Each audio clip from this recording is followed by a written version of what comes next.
had. So, but now we're here for Evolve. And obviously, we're here for whatever conversations people want to have. I must admit, I'm a little bit out the loop today. I've been kind of really focused on getting the membership stuff sorted. So a little bit out of the loop. I don't massively know what is kind of the conversation, where the conversation is at. But I'm here for whatever it is you want to talk about. I'm just seeing a few bits that got sent through. Oh, yeah. Orlando bidding on some stuff. It's worth mentioning there is a 2-hour unseen that I've recorded. I just did not get the time to upload it because it's going to take an hour and something to upload a video of that size. So I didn't get time to upload it. That will go up at some point tomorrow. I think it's a good thing to just sort of pick through. I think there's stuff in there you will have seen before. There'll be stuff in there you might not have seen before. I think it's a good thing to... I'll make sure all the timestamps are done. I'm not going to bother with like any kind of really amazing thumbnail and all that stuff. I'm just going to chuck it up. I'm just going to chuck it. I really don't care about the video. I just want to get my folders empty. You know, I was sort of even debating whether to just bin it off and just start afresh. So the fact I even did it is a minor miracle. So I'm going to chuck that up tomorrow. It's everything I had in my folders from the weekend. And then I'm going to try and start afresh tonight. I'm going to try and get a brand new unseen done. Haven't even started it, but my folders will be empty. And I love that for me. So, yeah, we will get our teeth into that. Brian, shout out to you, buds. Appreciate the kind words. And I hope you're well. I hope you had a good day. Hasib said, how would we feel if Colby Covington came into WWE? He said on Twitch that we could see him coming into WWE to have a little run, saying if Logan can do it, he can do it. Well, I don't know that that's true, to be honest. I don't know how agile and athletic... Well, athleticism is something, obviously, Colby Covington's got, but I feel like MMA fighters... They are explosive and nimble, and they can be agile, but their bodies also get really beat down, you know? They carry a lot of injury. Like, you see that their bodies do carry the battle scars. So, I don't know, Logan is not having to really deal with that. So, he's still young as well. I mean, I think he's only like, what, 28, 29? So, you know, in wrestling terms, that's quite young. You can go all the way to your like 45 and beyond, can't you? So I think Colby is someone that can certainly talk. I don't know if he can talk in a PG family way. You know, he's someone that talks about Donald Trump, talks about politics. I mean, that's not going to vibe in the WWE worlds. So, I mean, like, he's quite witty. So maybe he'd be able to adapt, but I really don't think this is going to be as easy for him as he thinks it's going to be, because I don't even know if he watches WWE, but it's a family kind of orientated show, and Colby Covington is not. He is not. It would be like Tony Hinchcliffe wanting to become a wrestler, you know? So I definitely think he's going to have skills that are going to transfer. But in no way do I think that he is, like, perfect for this. So I would have my concerns. Tyler said, who do we think are the top 3 most underrated wrestlers of all time? Yeah, I think underrated is always difficult, to be honest. I think underrated is tricky because I never quite know how people are rated. So that makes it difficult, you know? I mean... People that I would like, for example, I think that Jake the Snake Roberts should have been a bigger star than he was, right? I don't know that he was underrated because I think people rate him, but I think he should have been a bigger deal than what he was. I feel like Natalya should have had more success than what she had. You know, I just think that WWE never gave a very good creative. I think she's got flaws. I don't think she's the most captivating promo in the world. But actually, when the bell rings, she is an excellent professional wrestler. And, you know, she kind of brings that old school style. And I think you put her in there with a decent opponent and, you know, maybe put a faction around her. Have you seen what she's done at Bloodsport? Where, like, she's got, like, these jackets that say low-key legend, and she's got her hair kind of braided.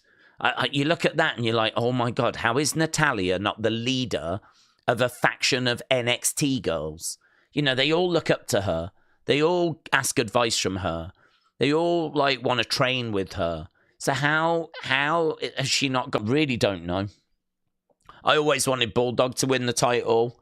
I always really believed that, you know, he should have gone on. I mean, like, he wins the IC title in the main event at Wembley. Really, you would expect that to be the building block towards getting him to the world title. And maybe that was the plan. I honestly don't know what Vince was thinking. I mean, maybe Vince was just thinking, let's do it at Wembley, British Bulldog, makes sense, blah, blah, blah. But maybe, you know, if he didn't have his demons, he could have gone on to have been a world champion. So that was the one I always wanted as a kid, was British Bulldog, to go on and be a world champion, you know. I think Sami Zayn is fantastic in the ring, and, you know, I'm kind of cheering for him to be a world champion. And yeah, honestly, you could say they really dropped the ball with Dolph Ziggler. I mean, there was a period of time in 2014 where Dolph Ziggler is red hot. Like 2013, 2014, he is red hot. You can say they dropped the ball with Nexus. You know, even John Cena admits that really Nexus should have won SummerSlam back in 2010, I think that was. And so you could say they dropped the ball there. Definitely should have got more out of Bray Wyatt. And they definitely dropped the ball there. Just goes on and on and on, doesn't it? It really is. I find underrated, overrated difficult because everyone sort of rates wrestlers differently. But if it's a conversation about who deserved to achieve more, those are a few names that kind of come to mind. Steve McMichael has passed away. Yeah, I just had that come through. Was he ill? I honestly don't know the situation. It says, with deep sorrow, I have to share that Steve McMichael passed away at 5:28 after a brave fight with ALS. I don't know what that is. Surrounded by loved ones, I'm grateful to have seen him in his final moments. Please keep him and his family in your prayers. So, Steve Mongo McMichael. Obviously, WCW is where a lot of people will know him from, passing away. So, very big shame. Not someone that massively kind of resonated with me or like had a big impact on me, but still very sad news to see someone passing away, you know. And I don't think all that old, to be honest with you. Let's have a look. Weren't in like his 70s or anything like that. He was a bit older than I thought. He was 67. 67. But in this day and age, that's, you know what I mean? I think the average male, don't they live to like 77, 78, something like that? Kind of starting to knock on the door of 80 with kind of, you know, looking after yourself. So 67. This news coming through a few hours ago. According to family, McMichael was removed from a ventilator at a hospice. Yeah, I don't know. What's ALC? Does anyone know what ALC thing is? It is Lou Gehrig's disease, also known as ALS, sorry. The disease affects the nervous system, attacking the brain and the spinal cord. Wow. Awful. ALS.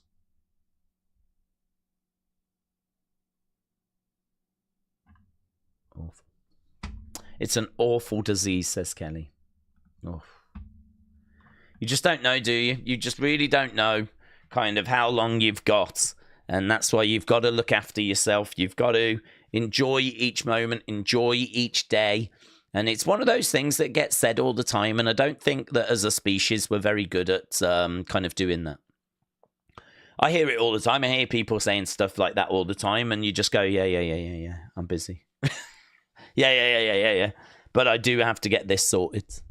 We're not very good at kind of like heeding that advice, so awful.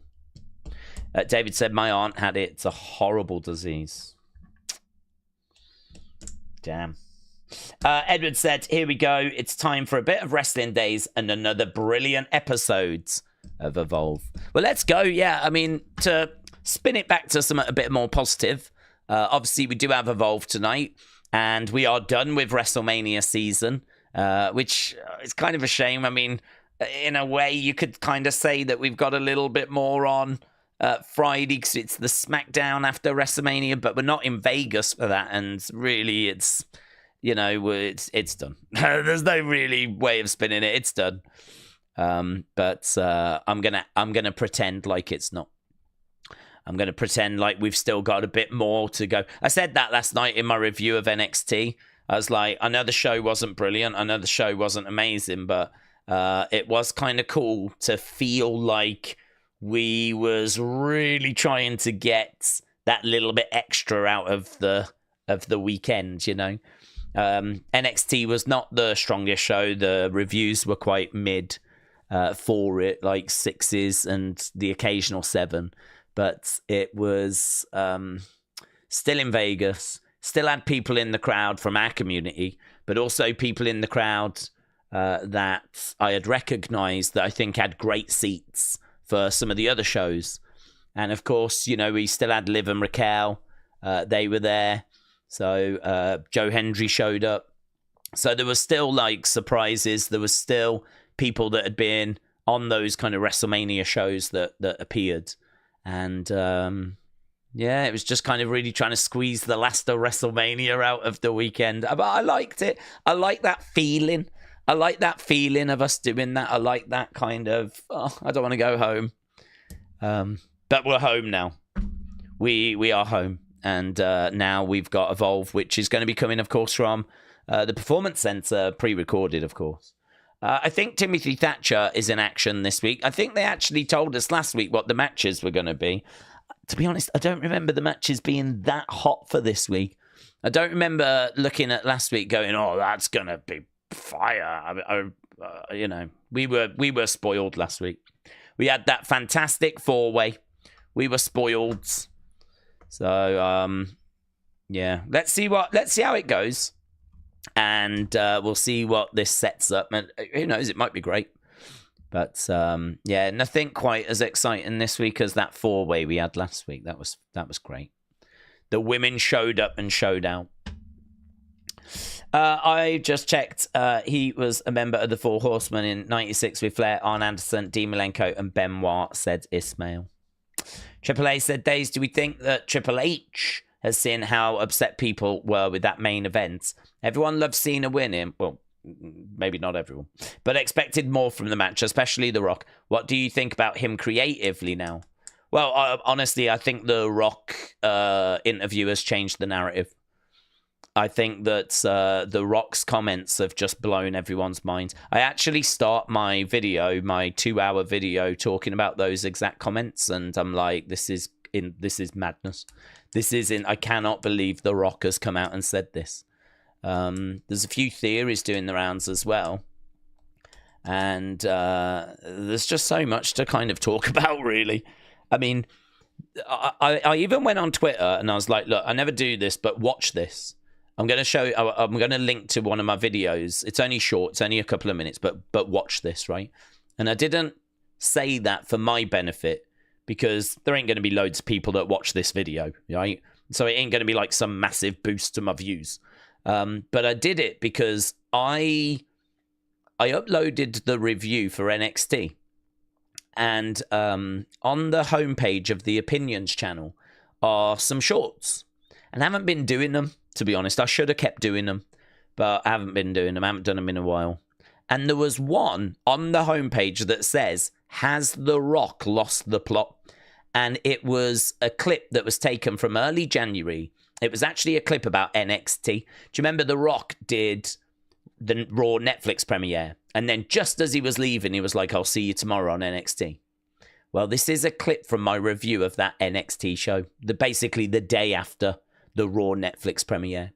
And the stuff that I say in that clip is exactly the concerns that people have got right now about The Rock. And I did not want people to watch that clip and go, oh my God, Daze said this months ago that this is what was happening, blah, blah, blah. That's not what I was looking for. I was just looking for people to see that there were concerns back in January that are now the exact same concerns as we're about to head into May. And they are eerily similar, right? Because it's things like me saying, who's keeping The Rock in control? He's just making this up as he goes along. Now, I'm talking about the fact he's been on the Netflix premiere out of character. I'm talking about the fact he went on that show and was praising Cody, praising Roman, just not being the final boss. And so I'm talking about who's keeping The Rock in check, who's telling him this is not a good idea, right? Who's controlling him like he's out of control.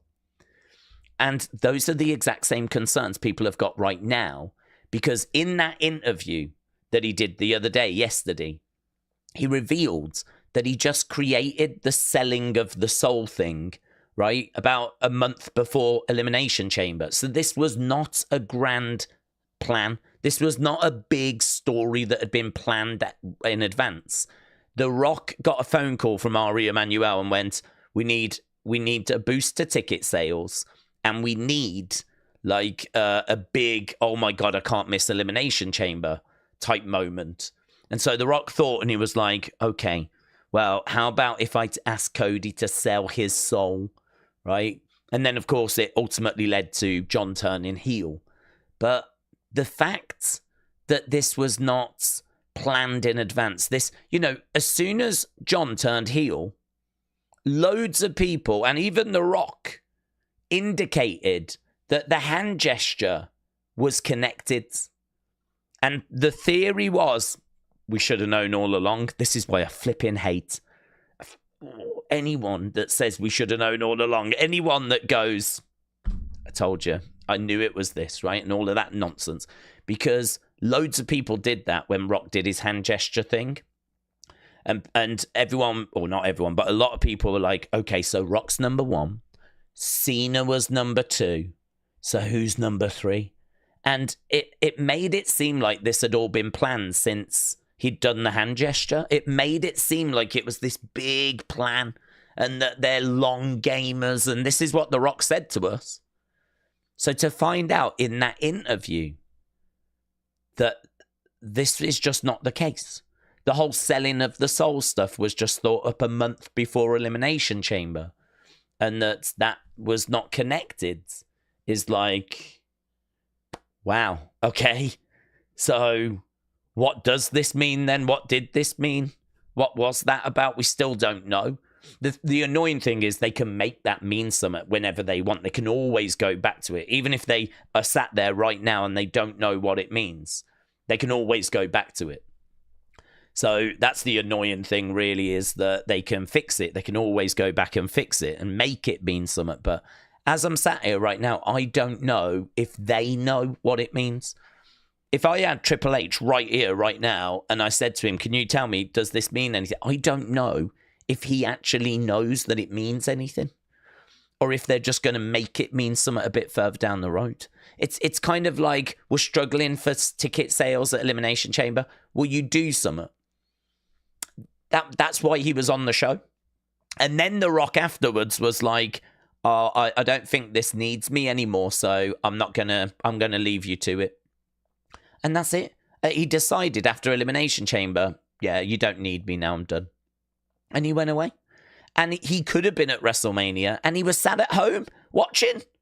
And he didn't want to overshadow John's, 17 thing. It's like, this is just being made up as we go along. This is just The Rock deciding what The Rock wants to do. This is not a story that has been written by creative that The Rock is performing. This is The Rock making it up as he goes along. This is The Rock going, I think that turns one of the best angles in the history of WWE. I phoned John, I phoned Cody, and I said, guys, I think the final boss's work is done for now. And that would have been when they would have first found out about it. They would have found out that The Rock was no longer involved as soon as they had that phone call after Elimination Chamber. There is no grand plan that is being executed. This is being made up as we go along. And that is heartbreaking for people to find out. And the chickens came home to roost at WrestleMania, didn't they? Because if you're going to make it up as you're going along, if your lines of communication are not like tight so that everyone's on the same page, you know, they were selling shirts that said, finally, The Rock has come back to Las Vegas. What's that about? What's that? Why were they selling those? Was he meant to be there and cancelled? Did they change plans? Did the merchandising department just get confused? Was there mixed messaging? Like, what a mess. What a mess. So if I'm sat here going, The Rock's making this up as he goes along, what a mess. How can Triple H effectively book in these circumstances? You know, it's hard enough to get a plan A, let alone sort a plan B, you know? And then what does The Rock do? He comes out and he goes, yeah, creatively, I would have finessed a few things about WrestleMania. So he actually comes out and sort of criticizes creative. This guy that came in and like shook it all up and then went, oh, well, good luck with that. And then left. He has the nerve to turn around and go, well, I was watching and, well, to be honest, I would have changed a few things. It's like, dude, you came in, you kicked up the dust and you ran away. Like this, oh God, it's insane. it's honestly insane. So have my feelings of Triple H changed? Well, they've changed several times as new information emerges. I'm just stunned. I'm just stunned that there was not a single vision that we just worked towards, and instead, you know, we need Ari getting involved. We need you, Rock. Why do we need The Rock? We've got a roster. Why couldn't we have come up with a creative story? What a knock of Triple H. Imagine that. Imagine you're in charge of creative. And Ari Emanuel, the head of the TKO board, is having to ring up someone else to try and boost ticket sales because your creative has not done it. Your creative has not been good enough. And also he said, not only were ticket sales slow, it's a big show. It's the conduit, like it's a key show on the road to WrestleMania. We need something unmissable, and at the moment we don't have that. Again, what a diss of the creative. So the creative you've got is not selling tickets, and you also haven't come up with anything. I mean, it does beg the question, so what is creative actually doing then? If you don't have the ability to, you know, really generate interest, and you don't have the ability to come up with, like, unmissable moments, what are you doing? I mean, the flipping ticking the shows over should be fairly straightforward. What this company lives on is the big OMG moments. You know, that's the bread and butter stuff will always largely look after itself. You know, people are tuning in for Bloodline. They're tuning in for the story development. They're tuning in for Cody and what's next for him. And that's why people are tuning in. So, yeah, part of me wonders if there's a little dig in there of Triple H as well. So, lots of thoughts, honestly. Lots of things that kind of struck me and blew my mind. And same with everyone else. I mean, I've seen some big rants. I know that Busted Open, Dave LaGreca has been going off.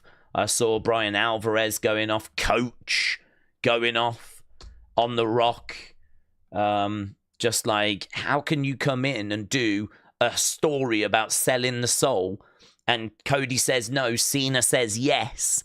Well, seemingly says yes. You know, you've got Rock, Cena, Travis Scott. Oh my God, new authority. Where's this going?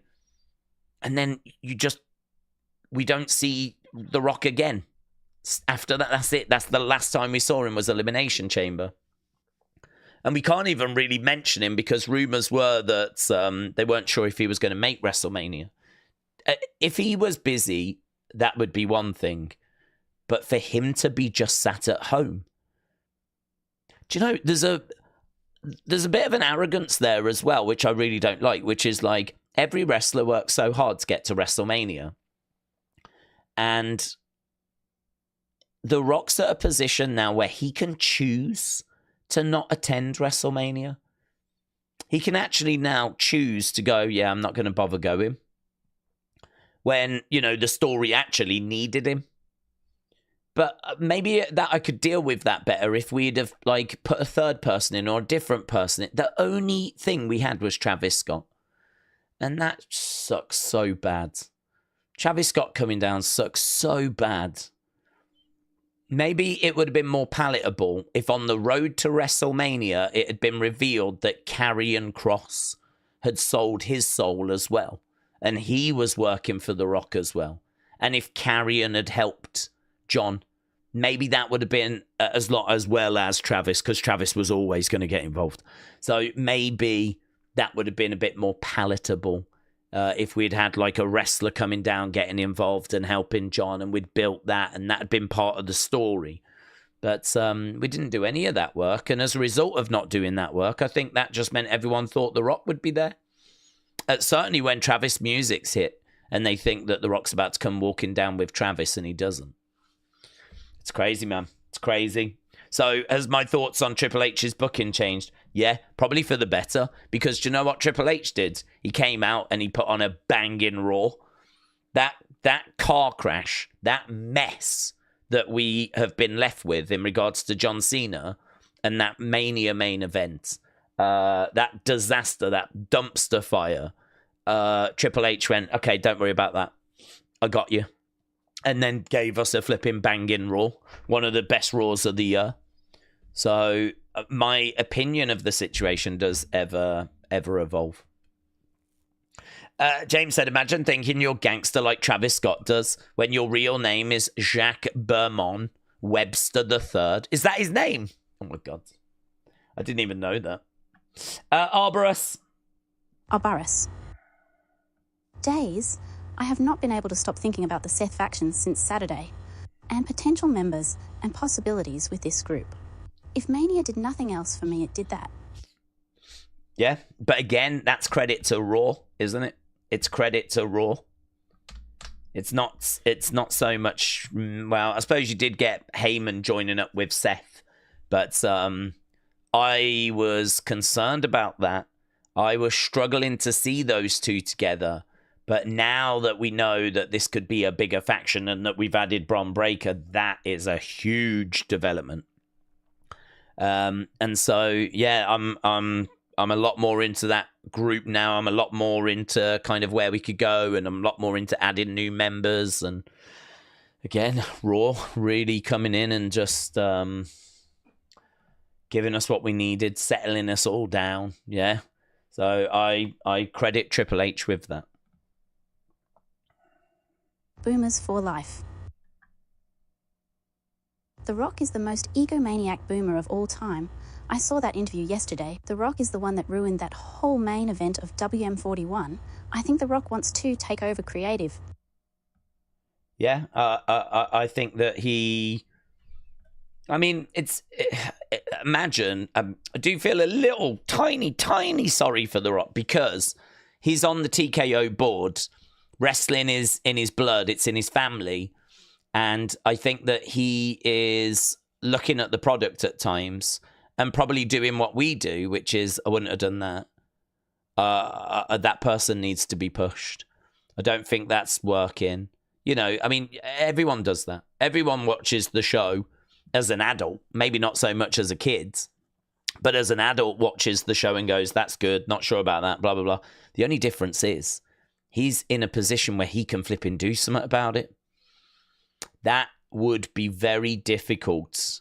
If I was The Rock and I was looking at this product and I was seeing how people were reacting about how this is a flat mania, when's WrestleMania season going to start, Why has this been so mid? Jay shouldn't have won the Rumble, or whatever it might be, right?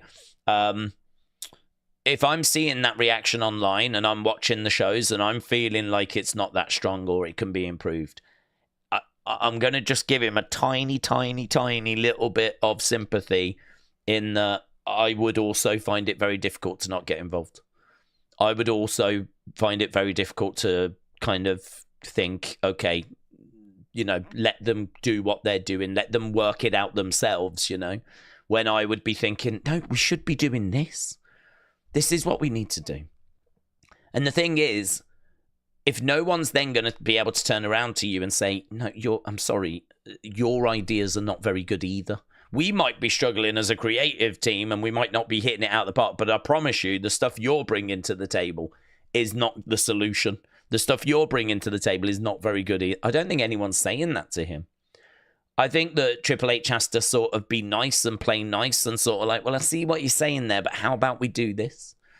You know, apparently The Rock wanted to turn Cody heel, and that was like, they managed to shoot that down, and they, you know, agreed that it should be Cena. But I am sure I heard from Triple H that he'd sorted the Cena heel turn at the end of 2024. Like, he sat down with John at the end of 2024. So I sort of feel like he might have convinced The Rock to go in a direction they were planning on going anyway, but using a story they were not planning. Triple H, and I think you know this. I think we knew this at the time. This is, what I'm about to say is not going to surprise you, right? Selling of the soul is not a Triple H idea. It's so out of sync with everything else we see on the show. It is so completely just not the kind of thing we see happening week in, week out. Like something as weird and out there as, I want your soul. I mean, who's saying that? Who's saying that on the show to anybody? When do we ever kind of have that like language? You know, instead we've got EO and Rhea and Bianca bickering. You know, we've got like Chad and being El Grande and stuff like that. We haven't got people running around saying they want each other's souls. So at the time, it felt like that's not a Triple H idea. And now it's been confirmed that it was a Rock idea, and he came up with it because he was asked to by Ari Emanuel a month before Elimination Chamber. So a little bit of sympathy that he's in a position where he can do something like that, and it must be hard to not do something like that if you can do something like that. But these two are kind of not getting in each other's way, but they're obviously wanting to tell different stories or approach things in different ways. That's okay. That's okay. They obviously agree a way forward, and they agree, you know, okay, we'll do that and we'll whatever. But the problem is The Rock's come in and done that, and he's had no follow-up. There's been no follow-up. There was no long-term plan. He is not long gaming. You can pick it up at a different one, right? That can still mean something, but it just did not pay off at WrestleMania because there is no payoff for WrestleMania, and I don't think they know what that means, and I don't even know if The Rock knows what that means. And maybe he just thought that the creative team would, here you go, I've got the ball rolling, you do what you need to do with it now. And he just maybe left them to it. But maybe they thought he was going to come back because he'd made himself such an integral part to the story. And the bottom line is, it's a mess. It's just a mess. Well done, everyone. You've made it a mess. It's just been a mess. And it's all flipping imploded on itself at WrestleMania. Triple A said, do we think Triple H has seen and realised how upset he made everyone? I don't think this is his fault, as I said. I don't blame Triple H. I don't blame Triple H. I think he can take some blame because I'd like to think that, you know, there's really no reason as to why they didn't put some other pieces in there. I don't know when Triple H found out that Rock wasn't going to be at Mania. Maybe he found out like when we were in Europe, and maybe there just wasn't enough time to pivot because, as Triple H keeps saying, I can't just take people out from other feuds because then I've got a problem with that feud. But with someone like Carrion, for example, why couldn't you have used Carrion? But then, you know, that then opens up a whole new conversation, doesn't it? How do you insert Carrion in? Would people have wanted Carrion involved? Because I think people just wanted Cena and Cody doing their promo segments. I don't think people would have wanted Carrion coming down in those segments. So how do you insert him into it and in a compelling way? And is he even a big enough name? Should we have had Stone Cold getting involved? But then can you have Stone Cold if you don't have The Rock? You can sort of see the dilemma that Triple H is left with, you know? I think with the pieces we had, we still could have delivered a better main event than what we got. I think with the pieces we had, we could have done better. So I'm not going to say Triple H is innocent, but I'm not putting all the blame on him either. Right, let's go into Super Chats. Because I saw a few coming through. Vikings Wolf, shout out to you. Said, did you see the Carrion Cross pipe bomb? If it was the other day, I did, yes. If it's a new one today, I didn't. But if it was one the other day, I didn't. We touched on it in the stream. It was fantastic. He shared his frustration. Bailey has shared her frustration. Gallus have shared their frustration. Gallus put a message out calling themselves a bunch of good soldiers because Carrion in his pipe bomb basically said that he was told by Bill Goldberg that the best advice is be a good soldier. And Carrion said, I've been a good soldier. Where's it got me? It got me released. And then it got me rehired. But I ain't on WrestleMania. Where, you know, he's from Vegas. And he's not on the WrestleMania cards. You know, he's managed to find a way of getting himself sort of involved in the AJ sort of match. But, you know, Scarlett was out there. And I think she said you wouldn't even have known I was out there. She said, here's my WrestleMania outfit. Not that you would have known. Because I don't know that the camera even really picked up on Scarlett. But she was out there at the same time as well, apparently. So, I mean, there's just this frustration that's around, which you're always going to have, to be honest, because not everyone's going to be featured. Not everyone's going to be used. So, you know, apparently Braun Strowman was disappointed. Paul Heyman shared that story. Apparently Braun Strowman went up to Paul Heyman and said, you know, I'm gutted that I'm not on the WrestleMania card. Apparently Paul Heyman said the reason you're not on the WrestleMania card is because you suck. And apparently that's what he said. I don't know if that's a true story, but that's what he said in an interview the other day, was that he told him he sucked. I'm sure he did it in a way that was, you know, listen, this is why you need to fix this. You need to change that. But yeah, you know, Carrion was going off. Bailey, of course, being written out of WrestleMania, having a moment on the Chris Van Vliet podcast where he was talking to her about how did it feel that creative didn't have anything for you. And she was like, well, by the time this interview comes out, it'll be even worse. And then she kind of thought about it. And Chris was like, what do you mean by that? And the reason why she said that is because when they recorded that interview, she was going to be at Mania, but she knew that she was about to be attacked backstage and she would not be at Mania. So she knew she would not be at Mania. But when that interview is recorded, she's currently the partner with Lyra. So, you know, she's obviously frustrated that her hard work's not resulted in her getting on that card. Carrion's frustrated. You're always going to get that, though, aren't you? You're always going to get that. That's honestly nothing new.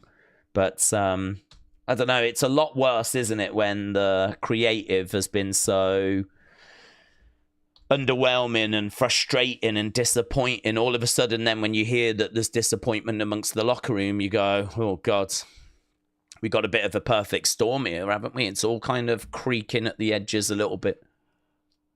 But then they follow it up with a great Raw. And, you know. Edward Brown, LFC 1. Remember a year or so back when I was financially struggling? Well, I'm no longer in that position.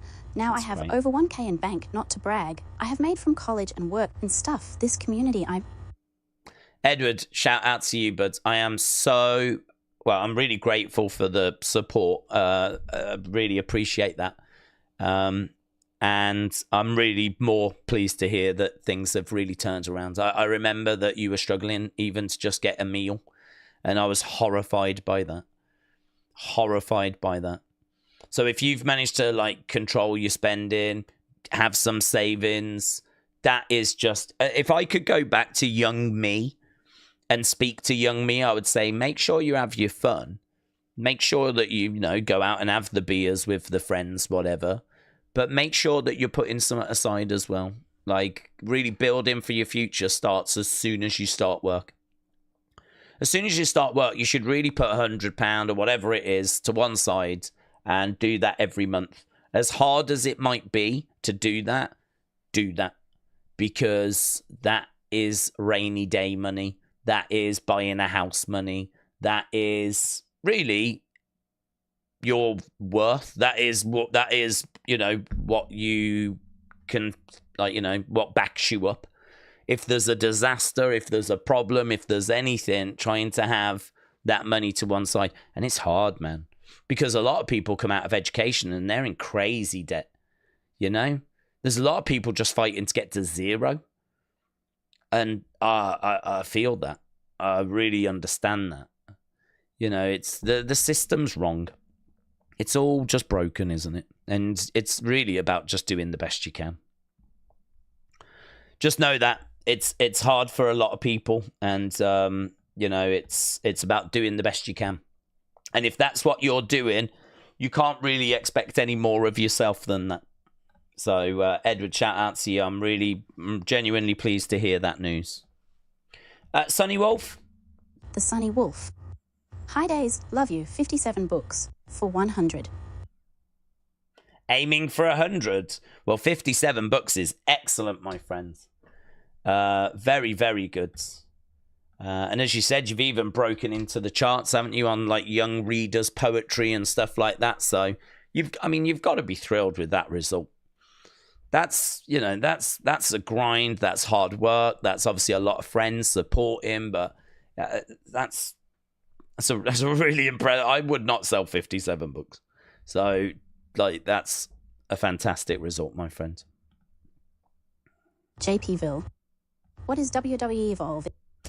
Evolve, it is the level just below NXT. So we go out to the indies. We find that great indie talent. We give them ID contracts. We bring them in. They use the performance center. They do promo class and all of that. Not all the time, just come in and do a bit. And then we use them for Evolve on that show. We kind of record a load of episodes in a chunk. And then off they go back onto the indie scene. And when we're ready to bring them in for, say, NXT, then we can give them an NXT contract. So, like, you've got those people. You've got that kind of next in line talent that's not quite ready for NXT yet. You know, that kind of bubbling away, just not quite ready for NXT, but we need to do something with them. This is where Evolve comes in. So there's a bit of NXT talent that's to give it a bit of a star power. So Luca, Crusifino, Wendy, Choo, Brinley, Reese, they've all featured. Oro, Mensah, Riley, Osborne. These are all people we've watched on NXT. They're involved here. Mixed in with next in line talent, mixed in with WWE ID talent, which is like the best of the indies. And it's honestly, I've really enjoyed it. I think it's great to kind of get to know that next wave that's about to come through. You're getting to see it now. So these are the stars that are just bubbling underneath NXT. That, you know, you'd probably see on live events. Probably see a good chunk of these at live events, whatever. So, Goody, shout out to you, my friend. Appreciate the support. And we are about to get going. Here's Vikings Wolf said, what are the thoughts on Carrion being put in Seth's faction? Carrion is getting a push that way. I'd be down for that. I'd be down for just him getting a push, to be honest with you. Any way that we can get going with Carrion, I will fully support, because I think he's an excellent talent. I think he is... Oh, let's do that. Let's do that. I think he's an excellent talent. I think he is someone that really deserves more opportunity than what he gets. That might be a little bit too much of a jump. It might be going from 0 to 100. Like putting him in that group might be a bit too much. But if it happens, you'll get no complaints out of me. I think Carrion is great in ring. He's a brilliant promo. He's excellent on social media. I don't know why we're not doing more with him. I really don't. Timothy Thatcher is taking on Bryce Donovan. And here we go. Time for Evolve.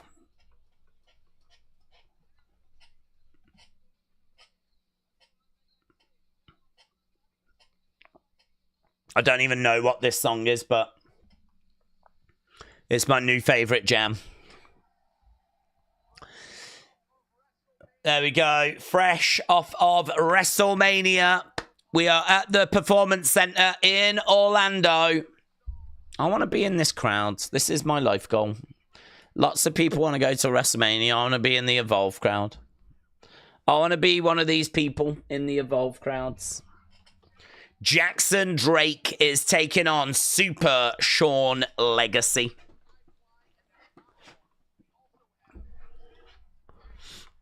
Daze, that's mainly Triple H's fault for bringing the guys in. You should not have bloated rosters. If you look, 2 of the guys you mentioned were brought back by Triple H in Carrion and Braun. That's true. Okay. We've got Stevie Turner. Oh, yeah. Huge announcement. Tonight? She's finalizing a huge announcement. We got, here we go. Zayda Steel. We've got Swipe Right. There's Draco Knox in the VIP area.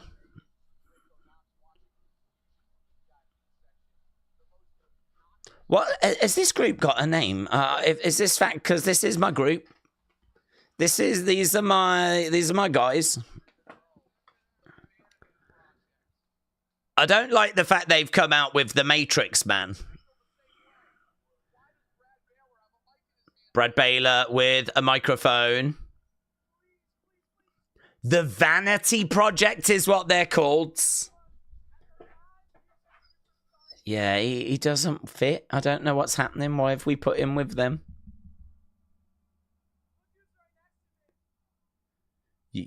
Crowd are chanting you suck. And the what? The Vanity Projects.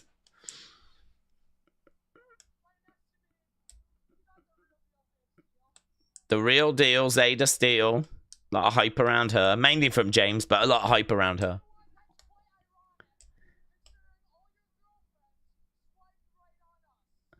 That's quite ironic, as all your girlfriends swipe right on us.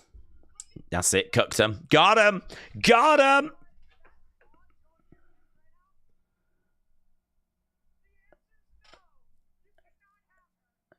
You can't have her. I don't think that lady wanted her, to be honest. He looks so young, I bet he can't even get a hooker. Who's... Oh, I don't know this.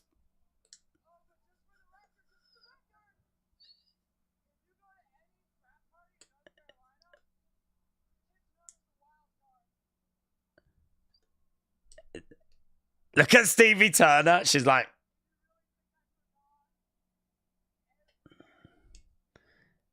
Every ladies' dream team. They were so good on NXT, weren't they? They were so good. James said she's hot, but she can wrestle. What, that woman in the crowd?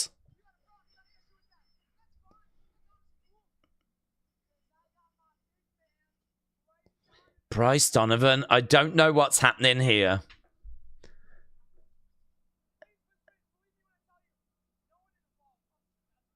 No one wants to mess with Bryce.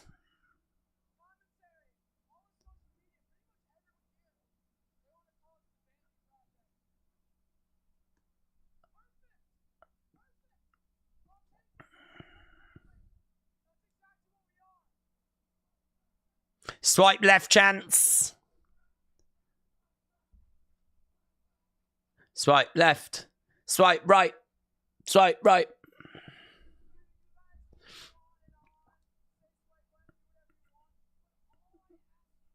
All I ask,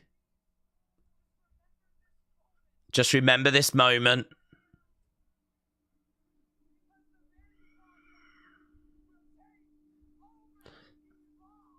The Vanity Project is going to take over Evolve. Okay, here's Stevie Turner.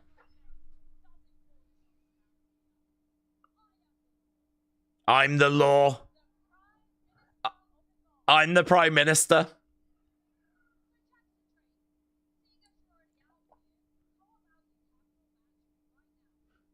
Okay, Jackson Drake. Jackson Drake against Sean Legacy. Why is he so upset? I don't know why he's so upset. I don't know why he's so angry. He was going to have a match anyway. Okay, Jackson Drake against Sean Legacy.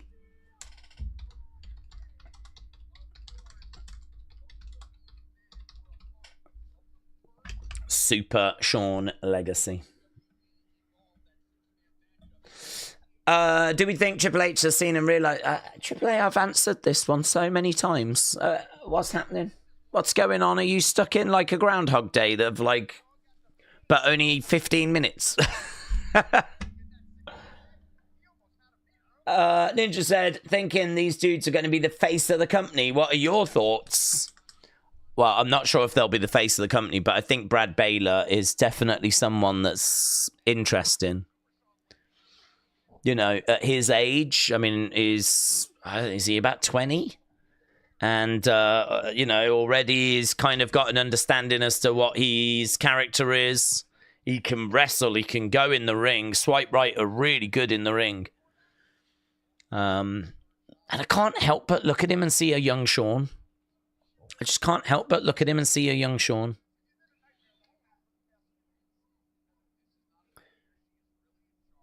He needs stronger material, of course. I mean, what we just heard there is not laugh out loud or, you know, oh my God, wow, you know, I mean, but that comes with time, doesn't it? I mean, you're still working it out. This is a massive stage for them. There could even be some nerves, of course. It was all solid. I mean, it was all, you know.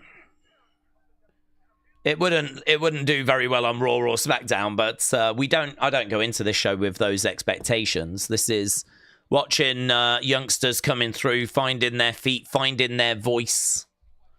Sean Legacy going over the top, comes crashing down.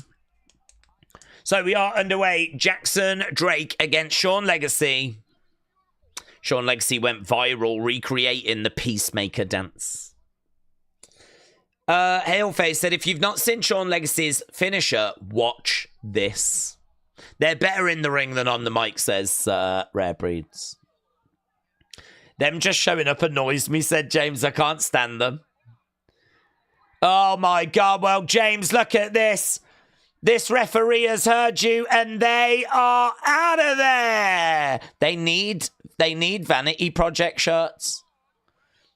Na na na na. Na na na na. Goodbye. Oh God, Couch Girl is back. Oh God. Oh God. Sean's finisher is some crazy Stormbreaker KOD type thing that I hope we get to see, said Heelface. You need a Vanity Project shirt, you mean? That is also true. What can I say? I'm here to support the kids. I'm here to support the kids. I'm here to support the young talent as it's emerging. I feel like what we're seeing is some little green shoots, and I'm here to give it some water. So yeah, Vanity Project Stan. Backlash is going to cook, said Ninja. I almost spat out my girl. My girl? You almost spat out... I almost spat out my girl. Was you eating her at the time? I almost spat out my drink when you said that Couch Girl was back. I know. She is. Flipping, honestly. There is not a heel in this company as major in my life as Couch Girl. Vic said, have you seen that one about Swipe? I have. It's in Unseen. Sean Legacy over by the ropes. Rob M said Daze wants to drizzle on the young ones. Yowie wowie, says James. Right now, we are back to the action. Also tonight, we've got Aria Bennett taking on Zara Zaka. Right now, we have got Sean Legacy getting up to his feet. Forearm shot coming in there by Sean Legacy. And again, quite a bit of energy in the room here. Trying to go over. Brian said, to make up for missing Mania, I think Sammy has been promised victory in next year's Rumble. Well, I would love that. Jennifer said, what does Couch Girl actually do? I tell you, be unprofessional. She lounges on the couch. She watches the action. I mean, I don't know about you, but if I had paid someone to be a hostess for the VIP lounge, I would expect her to, you know, stand there with the tray, be professional, not kind of lounging on the couch, like cheering along like a fan. She's just deeply unprofessional, and unprofessionalism bothers me because I'm so professional. I am a beacon of professionalism. So I think you can understand when people being unprofessional, why that would bother me so much. Elbows coming in there by Jackson. Right now, Sean Legacy has got him up on his shoulder. Is this going to be that move? This is like a KOD position, but no, he goes to the outside. Jackson. Sean Legacy comes over, ducks underneath on that top rope. Sean Legacy goes back to the middle. Top rope enziguri. No, didn't like that. Oh, springboard. Oh, that was all right. Yep. 1, 2, shoulder up. A little slow. There was a bit there where he kind of went through the ropes backwards and he kind of rolled and it looked a bit weird.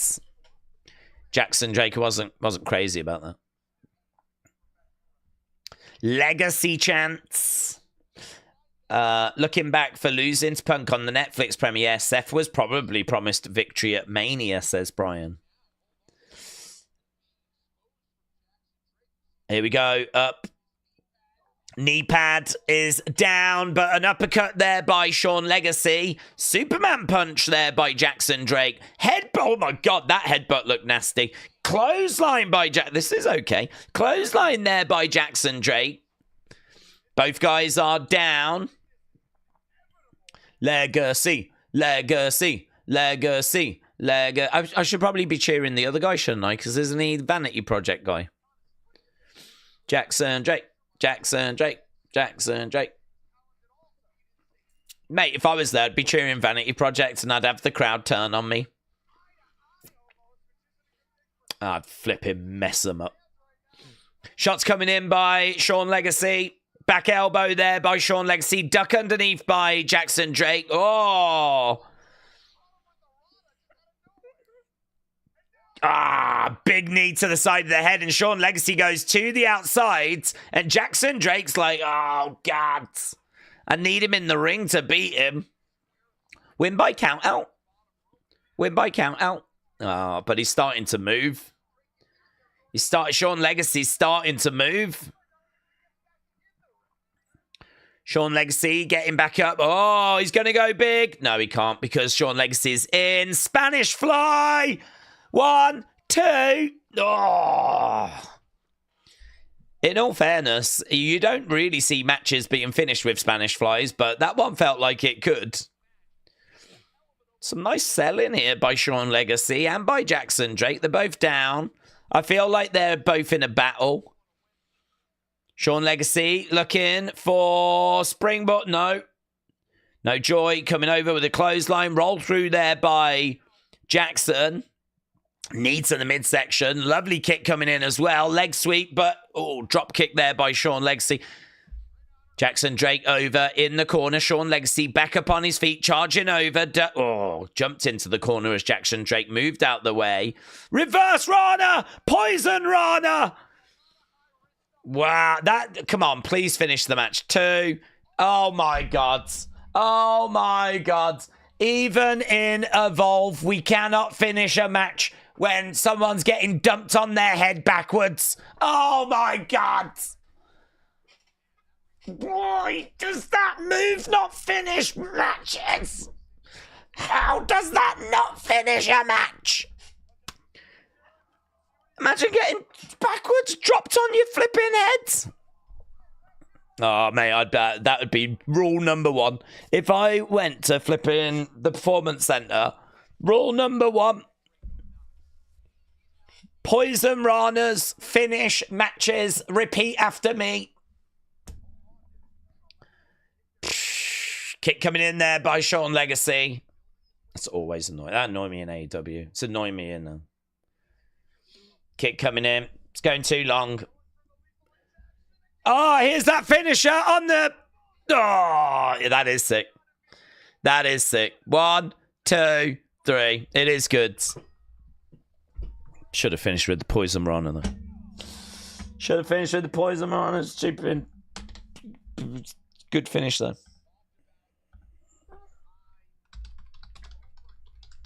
Okay, let's get all-time great goods. Some lovely stuff. That was quite enjoyable, actually, as a match goes.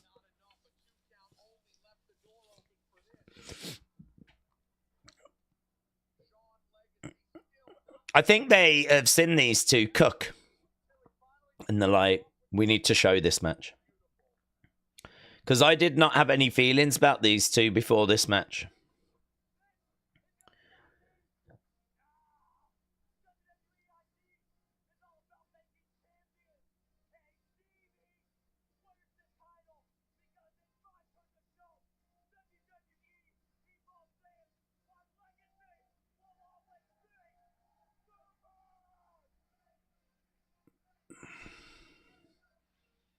I'm a Sean Legacy stan.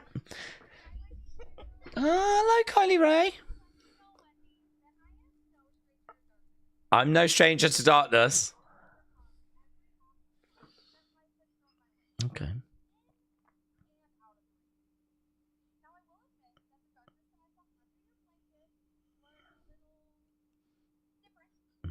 Different. I don't know. Oh, what happened? I don't know who you are or what happened to you.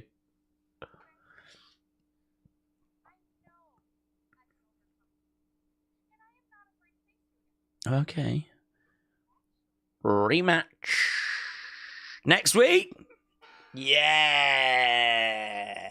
Wendy Choo against Kylie Ray next week. And we'll probably get more Vanity Project as well. Guys, I'm a Sean Legacy stan now, and I did not expect that to happen, but he has got a sick finisher, and that was a really good promo. And he had blood on his nose. That was basically his Becky moment. Here's Harlem Lewis and Keanu Carver. Go on. Let's be real.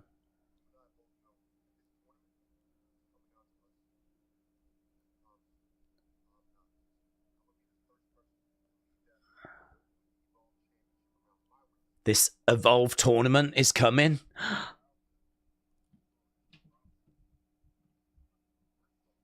Can you get Evolve shirts and merch now? Guys, I'm just gonna go all out and be an Evolve stan.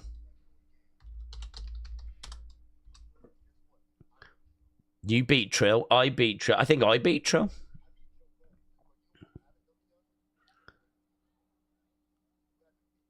You've not beat me. Here's Stevie.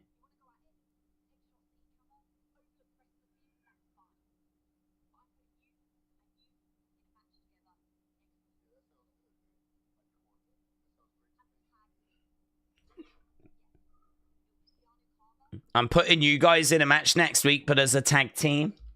And they're like, Sister, what?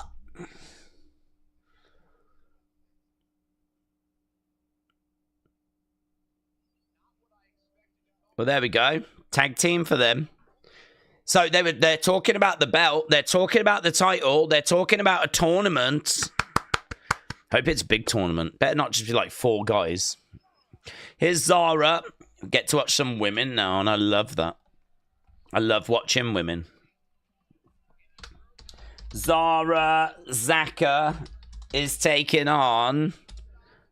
I can't remember who she's facing. I was scheduled to beat Trill, but I ate some carrot cream cheese coffee cake. Carrot cream cheese coffee cake. Right, here's Aria Bennett.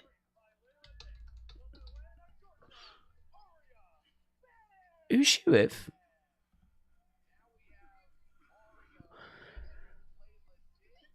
Layla Diggs and Aria Bennett.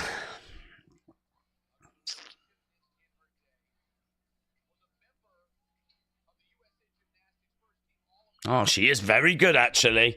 She is very good. Aria Bennett with Layla Diggs. Bum, bum. Bum, bum, bum, bum. Oh, my God. Oh, my God. I need to send an email or something to Evolve because it's getting out of control. It's actually getting out of control. She's flipping dancing now. Do you think Evolve know that she's the biggest heel? Daze was about to throw hands. I was. They were locked. They were locked and loaded.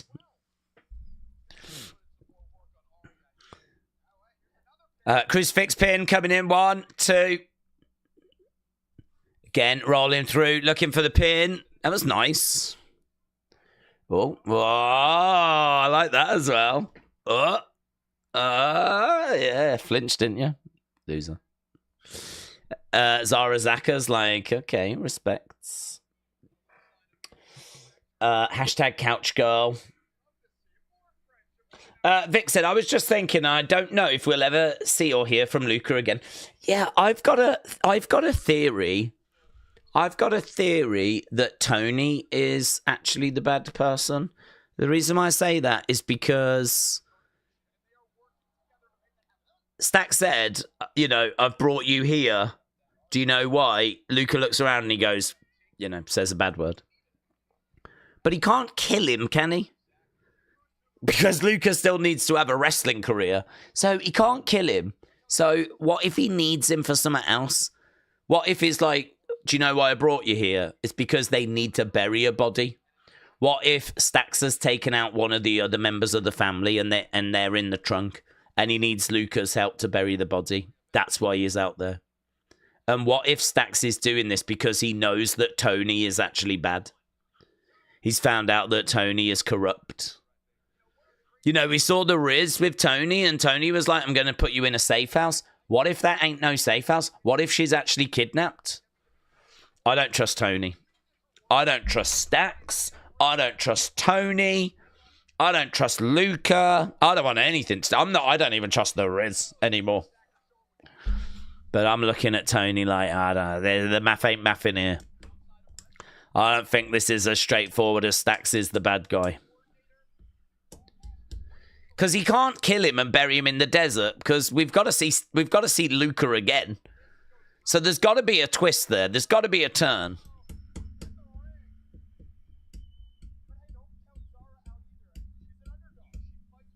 Days never trust the mob. You're right. I don't trust any of them. NXT has turned into the Sopranos. It is great though, isn't it? It is great. We need more of that.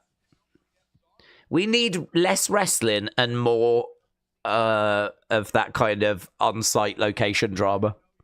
I think I just want to watch The Sopranos. I think it's just that, really.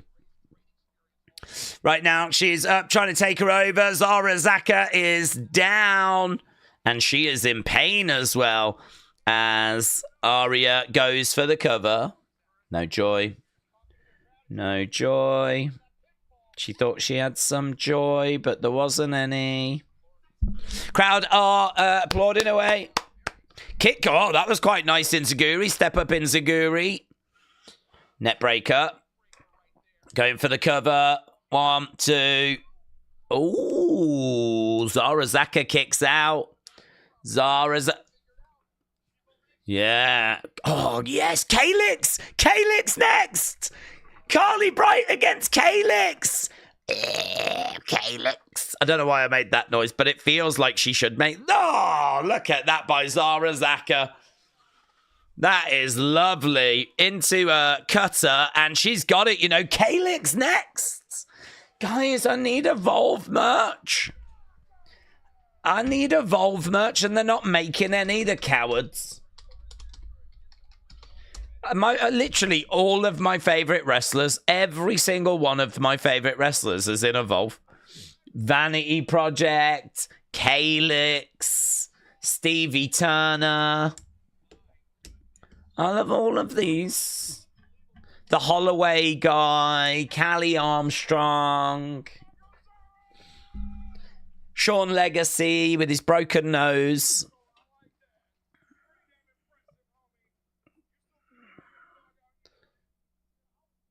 I always feel like the underdog, says Zara.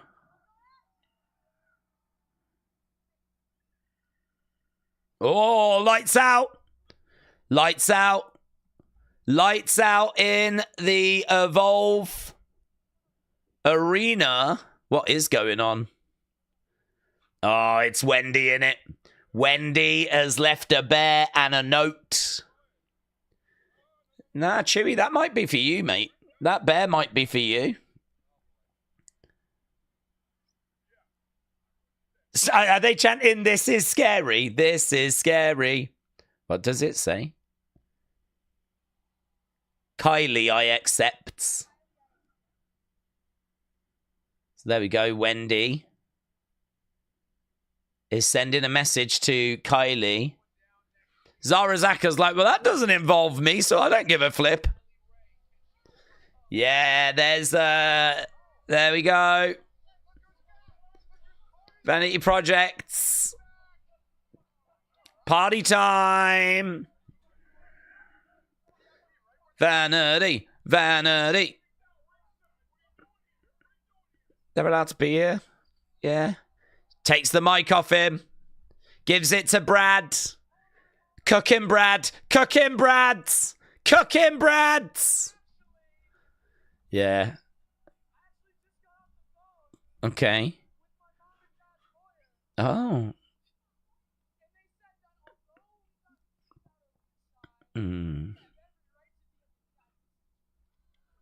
He got off the phone to his mum and dad's lawyer.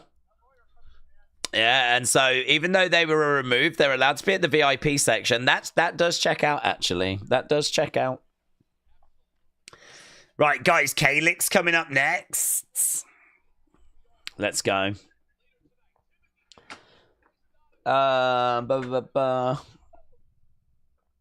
That dude behind is Timu 90s Triple H, said Mayor Pete. He is, isn't he? Here's Carly Brights. Have we seen a Calix entrance? There's Kendal. Kendal wants nothing to do with Carly, and that is great. I love this entrance music.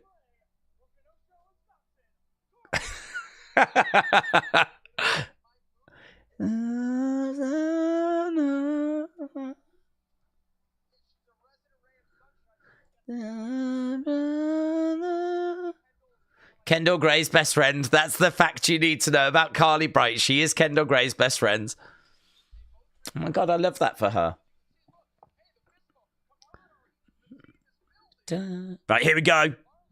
Calix. We've not seen the Calix entrance before. We've only seen Calix once before, but this is believed, and is, Ref Jess, Jessica Carr. Just like how Finn Balor has the demon. How Bray Wyatt had the Fiend. Jessica Carr has Calyx. Let's go. Let's go, Ref Jess. That we're not... I don't think we're meant to know that, Choo, but... Here we go. Kylie Bright against Calyx. And we are underway. Knee to the midsection. Bang, yes. Mess her up. Mess her up, Jess. Over against the ropes. Tuck underneath. Drop kick. Calyx down. Trying to go over. Round the back. Calyx over against the ropes. Calyx coming in. Back elbow. Down goes Kylie Bright. Calyx having a word there with Kendal. We've seen Calyx once before in a tag match. She was on the losing end of that.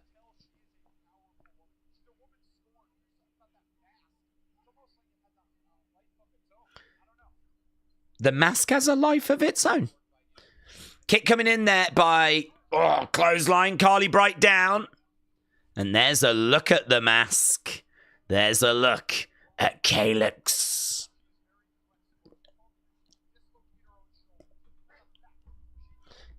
I like the Calyx fact. The Calyx fact's great. It's just a question mark. Don't know. Over against the right back elbow. Over at the other side. Another back elbow. Kylie Bright down. Kylie Bright over against the ropes. Jess coming over. Referee's counting away. Shots coming down.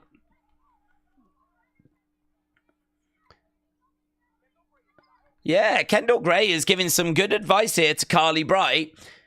Calyx grabbing the legs of Kylie. And again, another kick coming in. On her feet. Shot coming in. And again. Another shot. Calyx pushing her back. Goes for a shot. Against the ropes. Round the houses.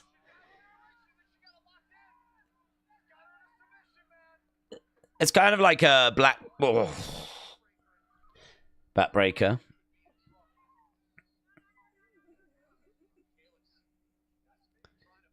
It's like a Black Widow, wasn't it? That, but she didn't quite have it in. Right now, she's on the shoulders of Calyx, rolling her up too, and she gets it. Kylie Bright gets it. Kylie Bright gets it. I think Calyx is just here to put people over, really.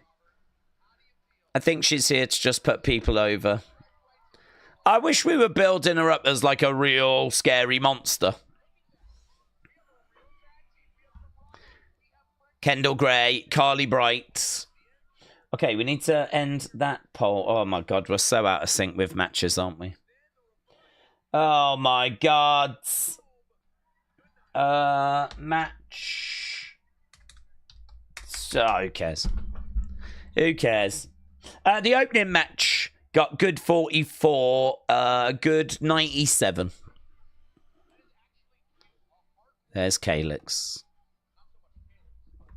I've given up. Evolve's too good. It's breaking our scale. Chewy's trying to kick them out. What's his problem? What's his problem? Just leave him alone. What's he jumping above his pay station for? Keep them in. Keep them in. Keep them in. Keep them in. Kick her out. Kick her out. Kick her out. Kick her out. Get rid of couch girl. Kick her out. Here's Timothy Thatcher. Calyx. Kane's estranged daughter should have won. Said Nick. That would be good, man. Give us something like that. I honestly, though, I don't know that they're looking for this to be something that really, you know, takes Ref Jess away from being a ref. I wonder if she's just here. I wonder if she's just here as a way of putting some of the other girls over, you know. Come down to Evolve. We'll make you a mass wrestler, put some of the girls over. Do you know, share some stories of the main roster. I wonder if it's that. Because if we're actually trying to get her somewhere, then, yeah, we could do a bit of a better job. Bryce Donovan coming out with Vanity Project graphics. Yeah, that doesn't really work for him, does it? This guy's not going to be in this group for long.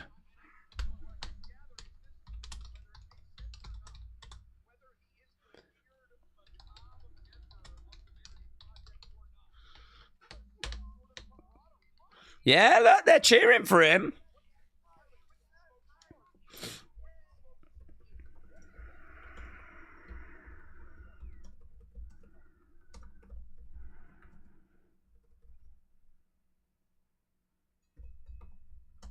Okay, Daze, I've never seen Sopranos. What is it about? It's about... I've not seen it either, to be honest with you, but I know it's about mob bosses. I know it's about a family of mobsters. This is going to be our main event, isn't it? This show always goes so quickly. It goes so fast. We always just live, love, laugh, and then it's time to leave. She said that she was working on a major announcement. I wonder if that's going to be the tournament starting soon. Stevie Turner said she was working on a major announcement.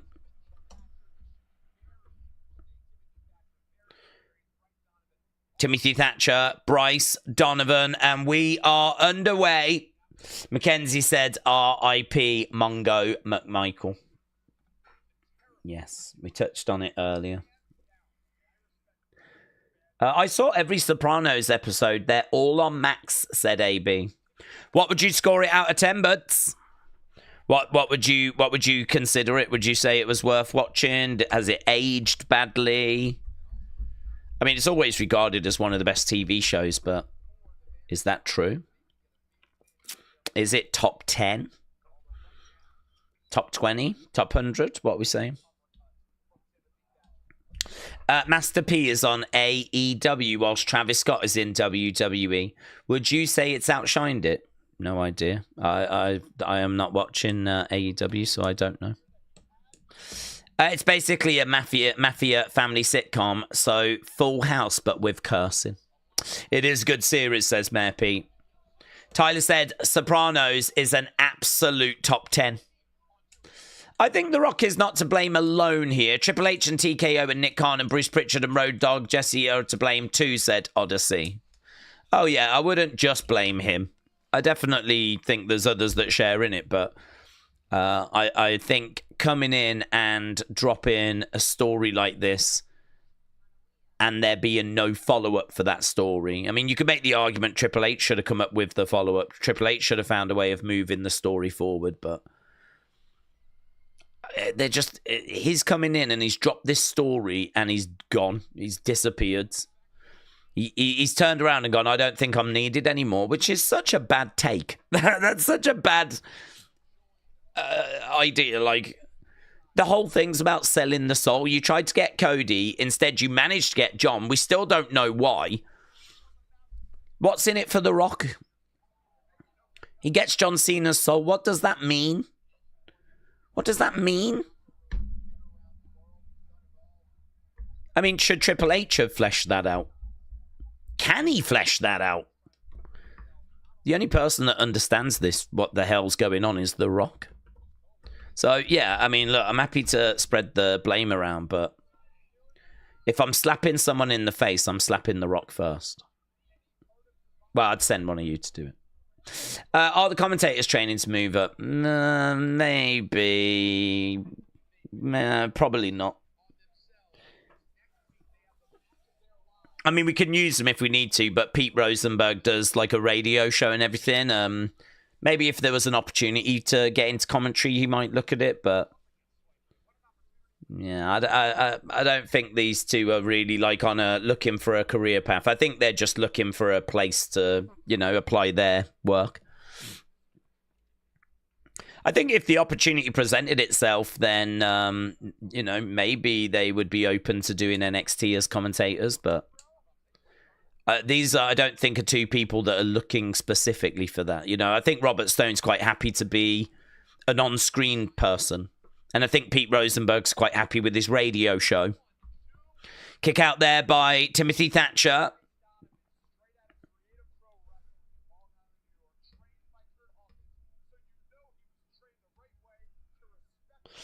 Has been a physical presence in support of Swipe Right.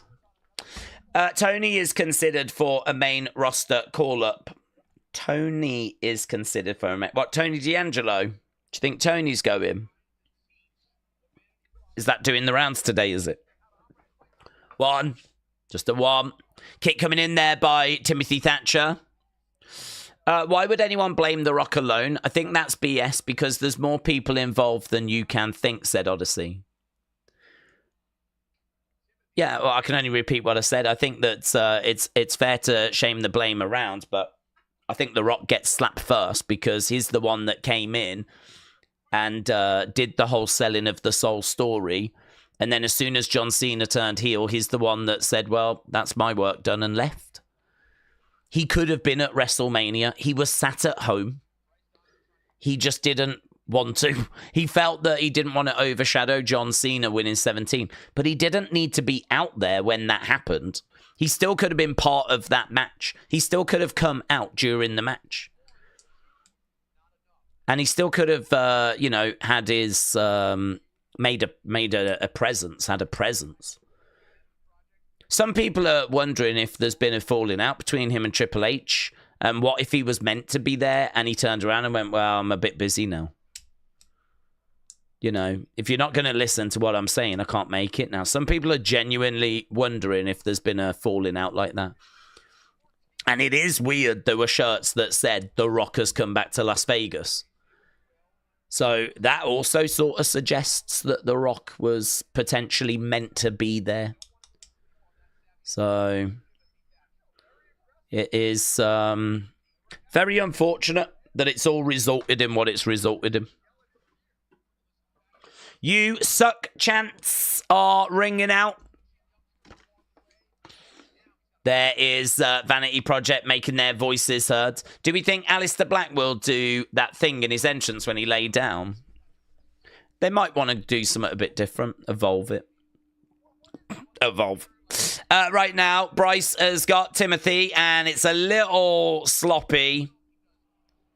Shot coming in. Quick thought on The Rock. Overarching thing for me is he comes up, seeds to plant, but can't guarantee he'll be there to water and grow it due to films. Shouldn't be involved in major storylines, says Moldy Spoon. But don't you find it even extra frustrating that he could have been there? He planted the seed and he could have been there to have seen that grow. But he decided not to. That's like extra frustrating. Bryce Donovan, look at that. And he plants Timothy Thatcher down. Timothy Thatcher is one of the 4 guys who portrayed Jervis Cottonbelly in Wrestling Circus. Is that? I didn't know that. Is that true? I didn't know that. 1, 2. He was great. I used to like Jarvis Cottonbelly. I mean, not everything he did. Some of it was a little bit silly, but maybe you could bring him to Evolve, bring Jarvis Cottonbelly to Evolve. Odyssey said, I do think Rock and Triple H had some creative disagreements. The Rock did out then say, F you guys, I'm going to go home and promote my shampoo. Wow, if that's what happened, that is very disappointing, isn't it? All round. Everyone's getting slapped if that flipping happens. Surely the fans and what's right for the business should come first rather than petty squabble. But we don't know if that's what happened. It's just a theory that's doing the rounds. But Timothy Thatcher still has a flip phone. Chop coming in. Bryce Donovan's had a little struggle here, hasn't he, with Timothy Thatcher? All right, here we go. Swipe right, jumping up there, getting involved. Oh, lovely. Side slam, sidewalk slam. 1, 2, Bryce gets it. See, Timothy Thatcher feels like someone that's really here just to put others over as well.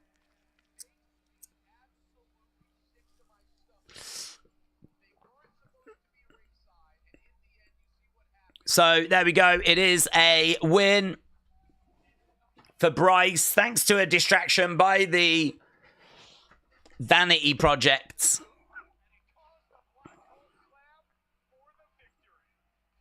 Now, I want to know, is Stevie Turner going to come out and make her announcement? Because she said she was working on something. And it does feel like the title tournament might be coming. So here she is.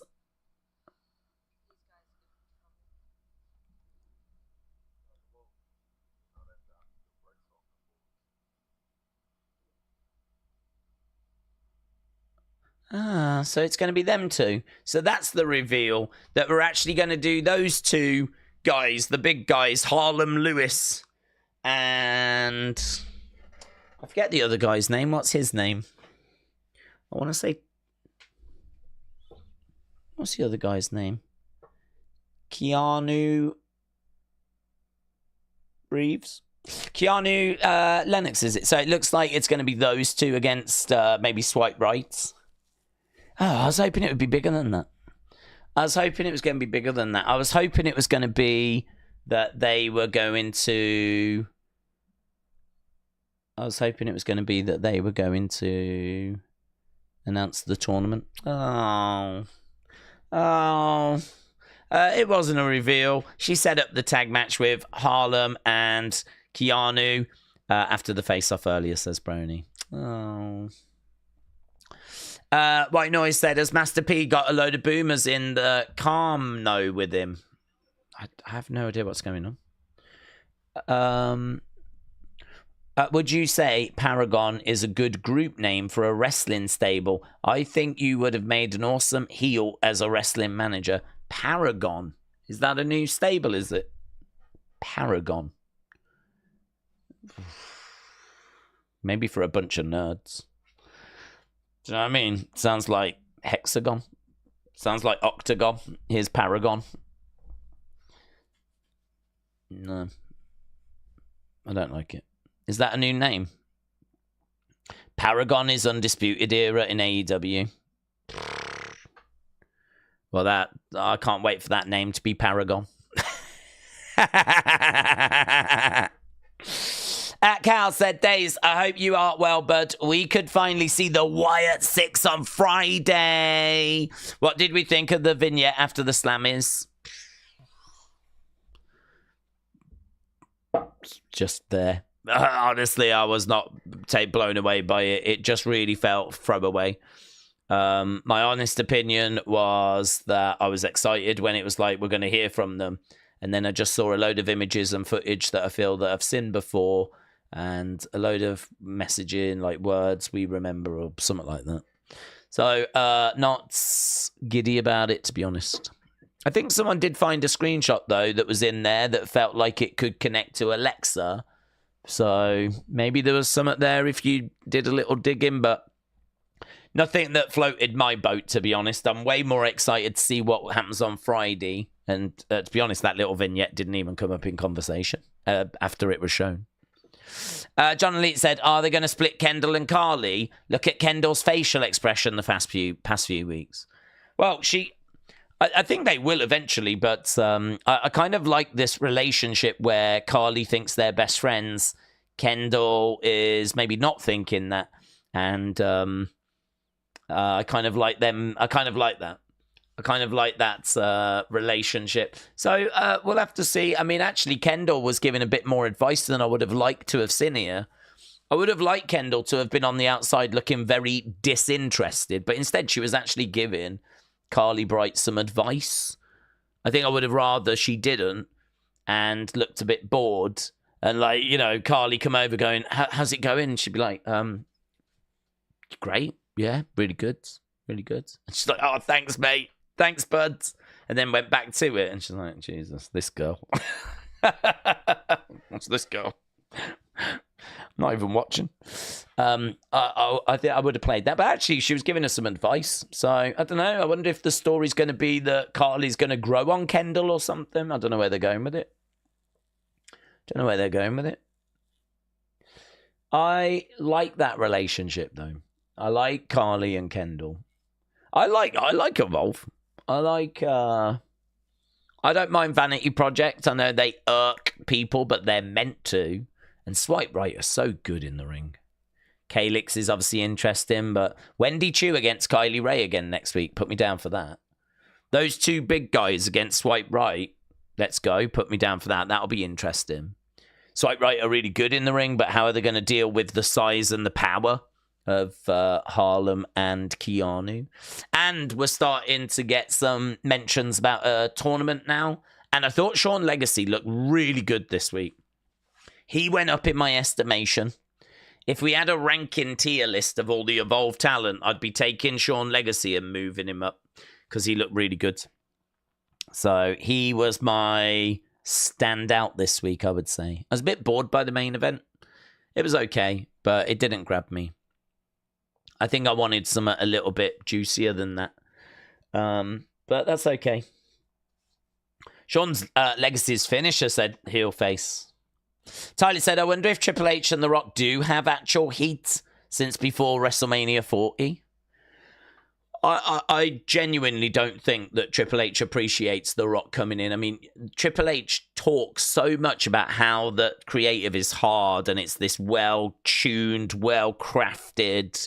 Like, you know, think about when he talks about Unreal, that new show, and he's like 365 days a year, 7 days a week, 24 hours a day. You know, we're constantly thinking about and planning the stories and living this. And we see in the writer's room kind of, you know, it all. Imagine The Rock then just turns up and goes, gonna have Cody sell his soul. And you're like, oh, God, what? What do you mean? What are you on about? I'm going to turn him heel and he's going to sell his soul. No, he's not. No, he's not. That's not what's going to happen. Well, someone's turning heel. Well, I want to turn John heel, actually. So will John do? Okay. You can have John.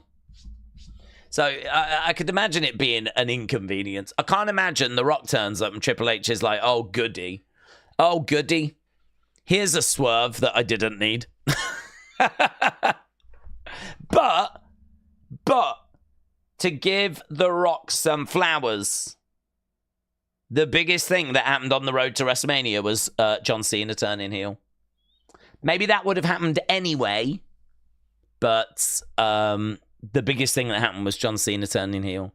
And the whole selling the soul thing was so crazy that we did tune into Elimination Chamber to find out what the flip was going to happen. And there was theories about which way it was going to go. And then if you look at the shows that we had after it that were largely mid, you got to say that it was job done for that moment. Like Ari Emanuel said, Rock, I need some help selling tickets. So done. And I need some at big for the road to WrestleMania. So done. So it's not really criticizing that. It's just criticizing the follow-up, isn't it? That there wasn't one. You know, the 2 weeks of John coming out berating the crowd and we were like, okay, but why did you sell your soul to The Rock? It turns out they don't know. Isn't that mental? It turns out they don't know. So as a result of that, that's why John Cena couldn't really say anything. Because they don't know what the story is. So, yeah, frustrating. How do we think the Rock Chaos would have gone if Vince was still in charge? There would be no Rock Chaos. Vince would not. Vince wouldn't give a flip about someone being on a board. Vince would be in control. And I think Vince would have enough power, actually, on the board to be in control. So Vince would rule the roost. So yeah, it wouldn't happen. Oh, we'd have a whole series of different problems. Don't worry about that. There'd be a whole series of different issues. White Noise said, can someone please rescue me from my embarrassing faction family? Oh, what's this? What is going on? Drama. Ninja said, Rock respected Vince. Rock wouldn't do shiz under Vince. Yeah, I mean, honestly, that's probably true as well, in the sense of, if Vince said no, even if you did have the power, are you really going to overrule Vince McMahon? If Vince told you no, I mean, there has to be, like, he's like a father figure. It'd be like trying to overrule your own dad. Like, I don't know, that even if he did, but I think he would have the voting power anyway to not have allowed that. White noise free agent, said AB Jobson. Edward said a DWO, the longest reigning faction champs in history. Yeah, definitely. Pincher Salt had a real run at the start. I think, was it 2-3 weeks? But DWO, yeah. Come back to Junkyard Dog, said AB Jobson.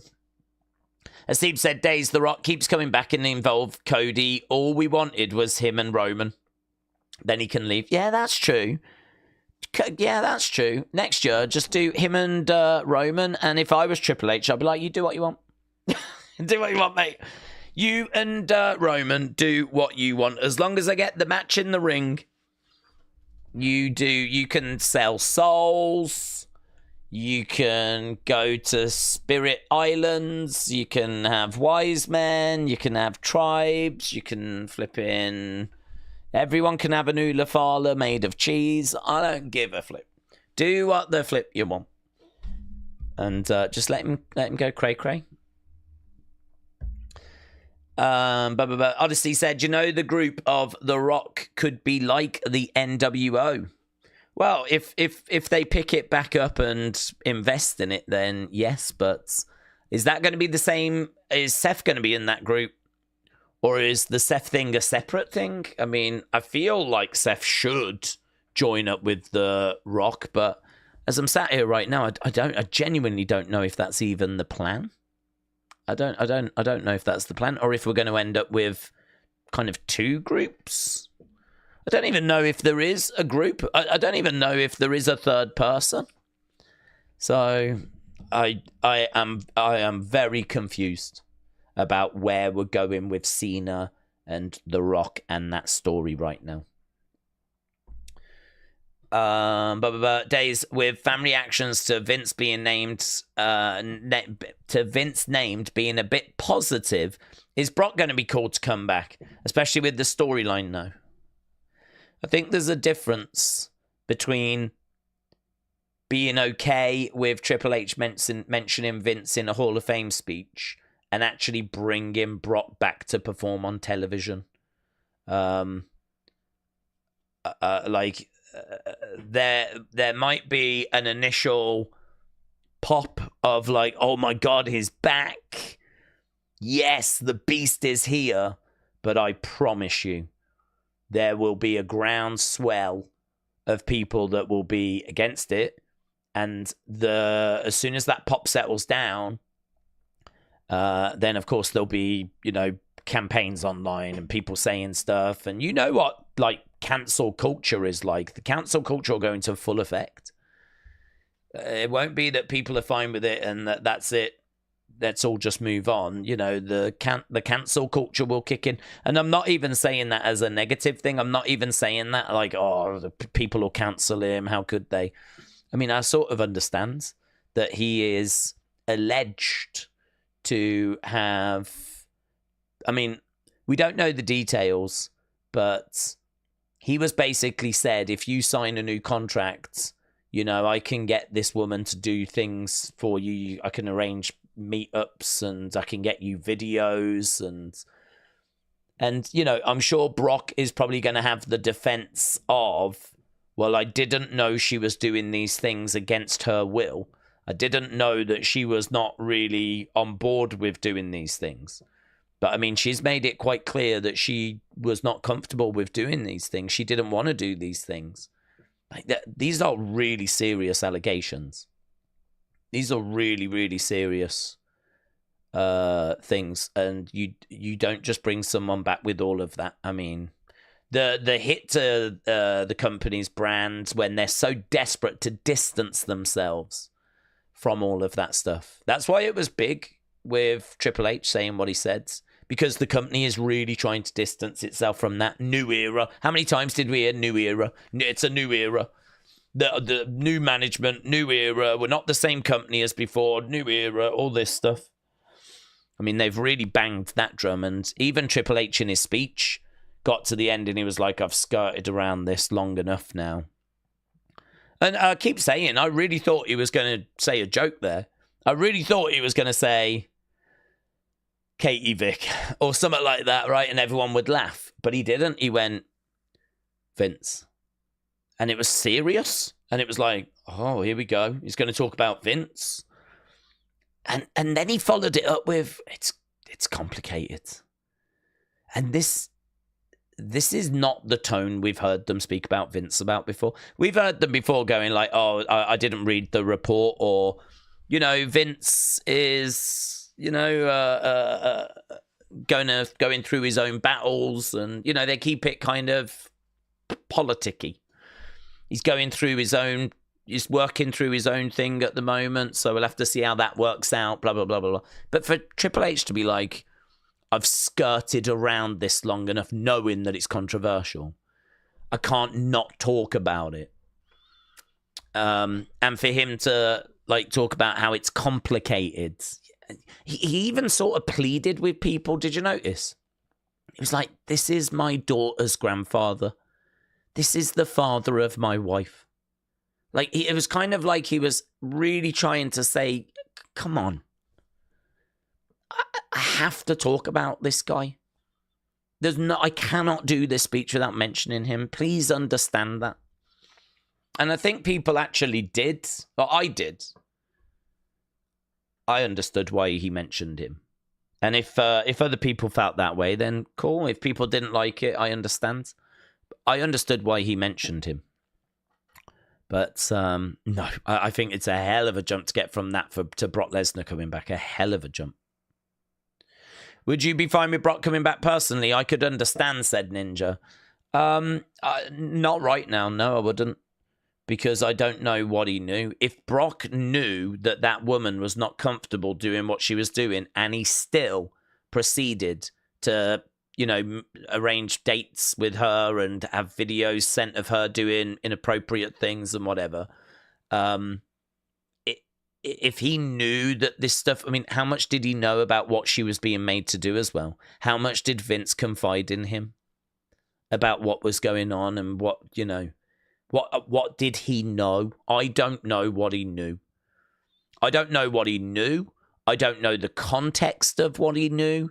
But these are the things that need to be really established. These are the things that need to be figured out. Because, I mean, it's not great that he was cheating on Sable anyway. I mean, that makes him a dirtbag, right? But I think cheating on someone is something that sadly happens quite a bit in this world. Yeah, people cheat on people.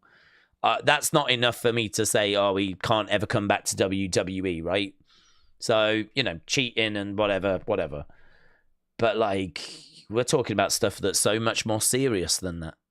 That's, no, I actually don't want him back. Not until all of this is sorted. Not until this situation is figured out.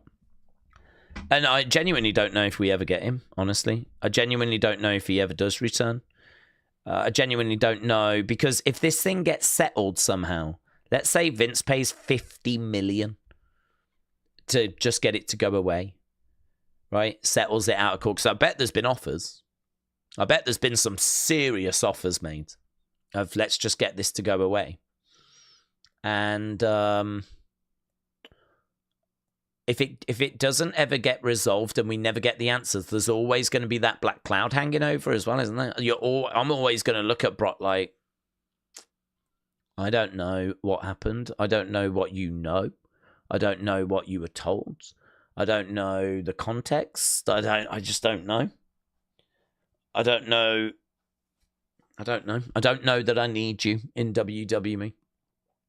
And I don't know that WWE need him, to be honest.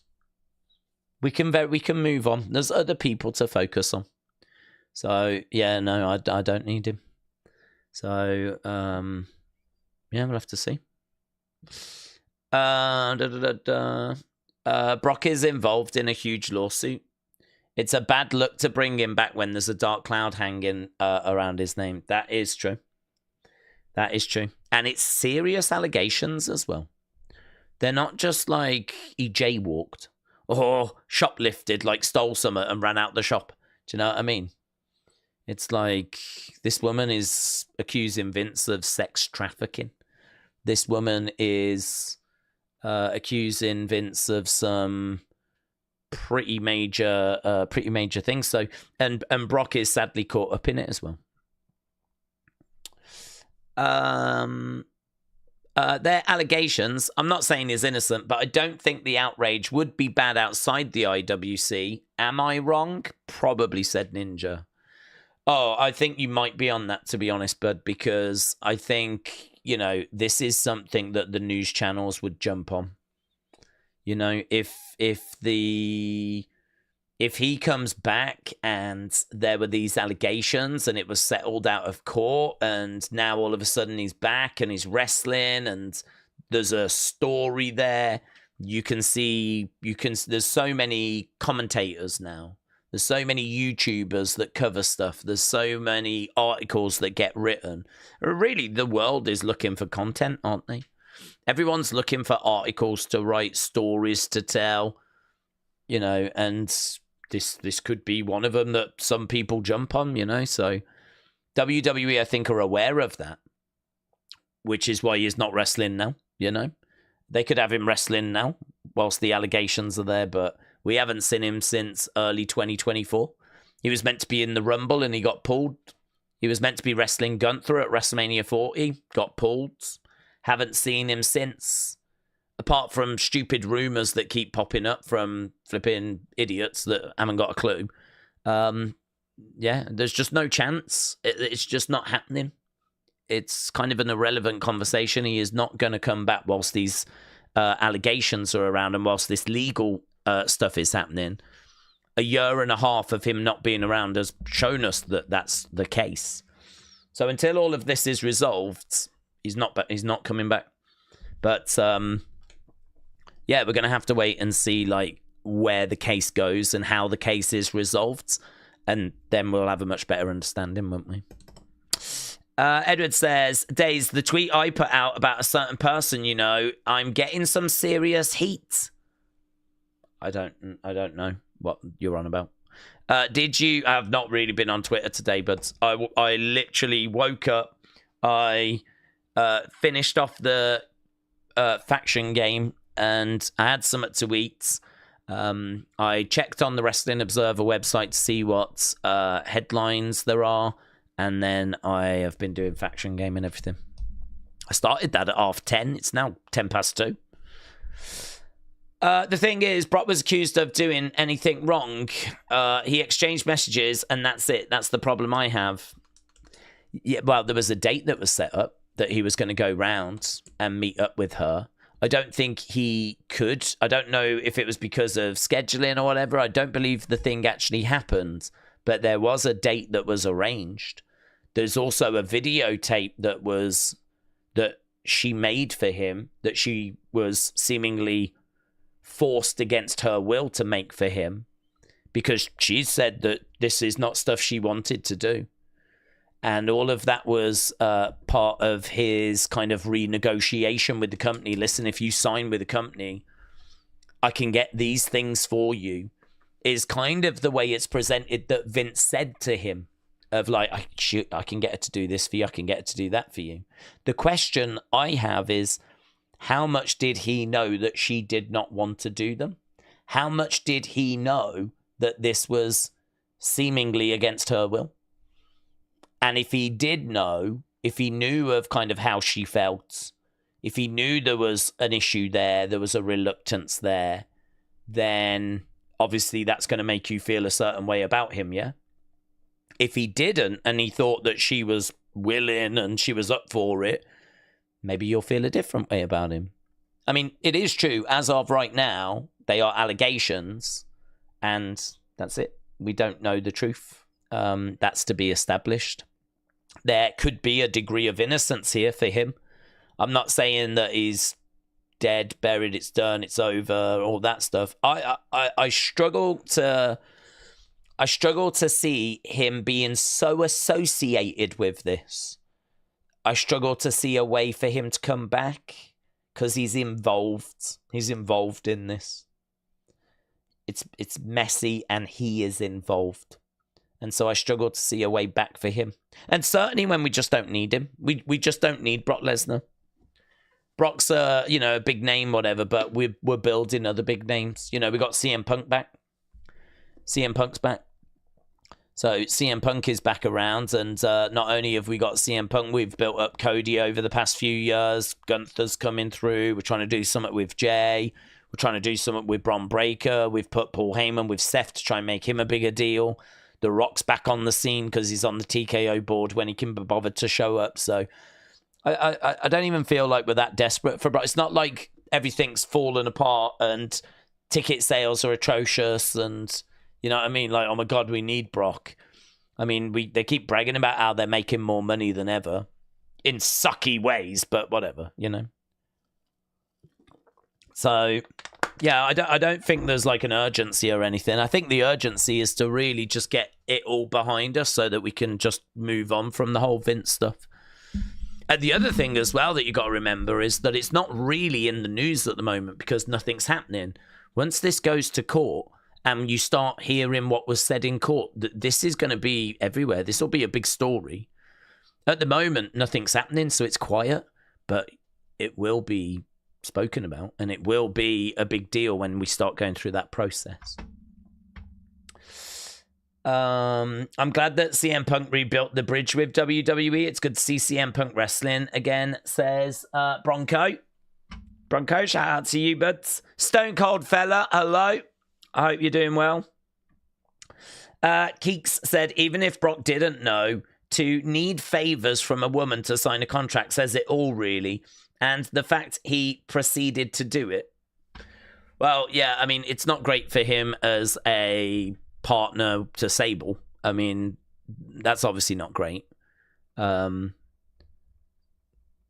the idea that you would sign a contract and something that unprofessional would obviously be attached to it. Like, listen, if you agree to do this, we can I can sweeten the pot a little bit. It's seedy and it's dirty. It's kind of like boys behind closed doors. Like, it's just, yeah, it's not a good look, is it?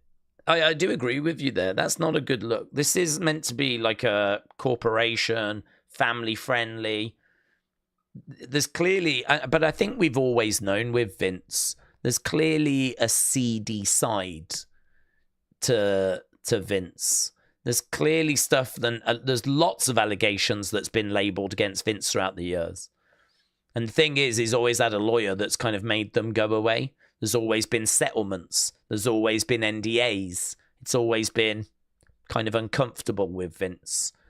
It's one of those where, I mean, there's loads of stuff that's filed against him. And actually, as a result of Janelle Grant, apparently there's even more women now that have come forward that are looking for their day in court. So I just don't know where this ends for Vince. It's not even that Janelle Grant that's it. Like, there could be others. Because the lawyer for Janelle Grant said that she was getting inundated with other people coming forwards. But again, how many of them are real? How many of them are just looking for their day in court and a payday, a quick payday? I don't know. I mean, but I think it has opened up this big can of worms. And that could be a Vince's own doing, to be honest, So, yeah, it's hard to kind of talk about, really, not because I find the subject difficult, but because there's not loads of information out there. We're all just going off the original court filing, and what was in that document. So there's not like loads of updates or loads of information. And so as a result, the only thing I feel comfortable in saying is that I know what the allegations are. I know they're serious. I know it's been a year and a half since they all really exploded and came to light. I know we've not come remotely close for Brock Lesnar returning or Vince obviously returning or anything in that time period. I don't expect any of that whilst this continues. And we're going to have to wait for the court case, and we're going to have to wait to see how it all shakes out. But, yeah, it's the dark side of wrestling, isn't it? It's not the fun stuff we enjoy really talking about. Did you see that Cena had a hair transplant after all the memes? I did. And the hate he was getting. It's low-key kind of funny, I can't lie. He said in an interview that he had one. He did. I saw. Yeah. I think we are... I think we might be done, mightn't we? I might run away now, start working on Unseen now that I've got my folders nice and sorted. So, days I left early yesterday, says Tony K, because Carmen Live, ARW Pro Defender win. It was a dream fight. It was a big battle that went down yesterday. A lot of people are saying different people won, so it's really split the community as to who the real winner was there. I think it was all of us. Ninja said, I just wouldn't say that he's not coming back, but you never know. It's a great chat, says Ninja. Yeah, Ninja, very good. Very good. That's not an easy conversation to have with people. So when you've got people that, and you strike me as quite a grounded person, a level-headed person, looking at both sides, that does make that a much easier conversation. So credit to you. Defcon Prime said Steve Mongo McMichael passed away. Yeah, that's awful news that today. Obviously one of the big stories of the day. Edward said, I think he might come back for a Hall of Fame induction if there ever is one. I don't know. Again, we're going to have to see how this case goes. We'll have to see how the case goes. Daze, have we heard of Sable? What's her stance? Not heard anything, but not heard anything. AB says, hashtag fake outrage. I tried to put some more up. I put up a few minutes ago. Wes, I hope you're doing well. I don't feel like I spoke to Wes in ages. Wes, hope you well, buds. James said Carmen didn't win shiz.